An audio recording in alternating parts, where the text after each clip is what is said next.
যার নাকি এবার বাংলায় এসছি, মানে বাঙাল উদ্বাস্তু হই না, না। পার্টিশনের আগে হ্যাঁ। আমি মার কোলে এসছি এখানে। আমরা এখানে বুঝলাম, এসে বুঝলাম যে আমরা বিশাল বোকা। কেউ কখনো দেশ ত্যাগ করে আমরা কি জড়িত হয়ে পারতাম না?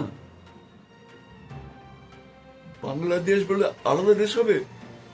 বাংলাদেশ ভারতবর্ষের অঙ্গ ছিল, আছে, থাকবেও, ফিরে আসবে ঠিক।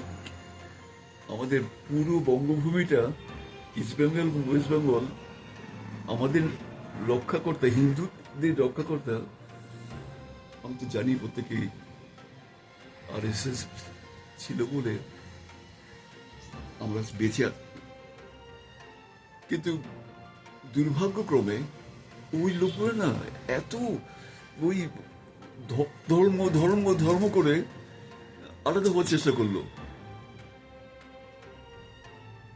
একদিন মানুষের বুক ভেঙে যাবে, ঠিক নিবে, আবার বাঙালি না বাঙালি হবে। আর বেঙ্গল ছাড়া ভারতবর্ষ অসম্ভব। Bengal is heart of, brain না, হার্ট অফ ইন্ডিয়া। আমাকে তো মিলিয়ে নেবেন। যখন একাকারটা হয়ে যাবে তখন আমাকে তো মনে করবে যে আমি এটাকে পূর্বাভাস দিয়ে গেলাম। আমরা নিজেদের হাত কামড়াচ্ছি।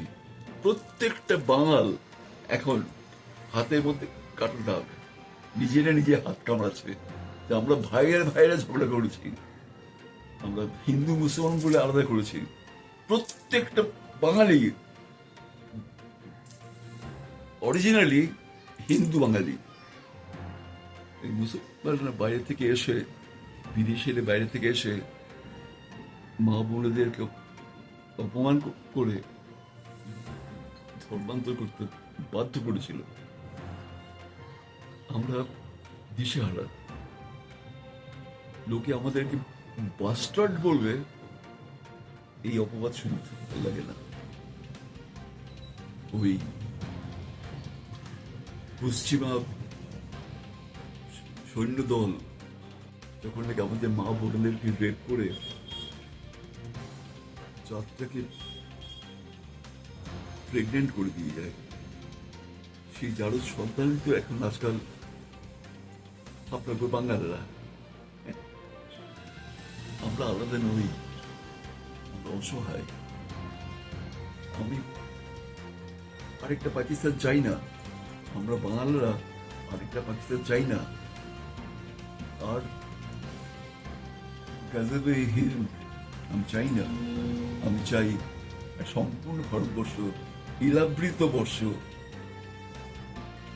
তা নাকি পৃথিবীর সর্বশ্রেষ্ঠ দেশ ভারতবর্ষ।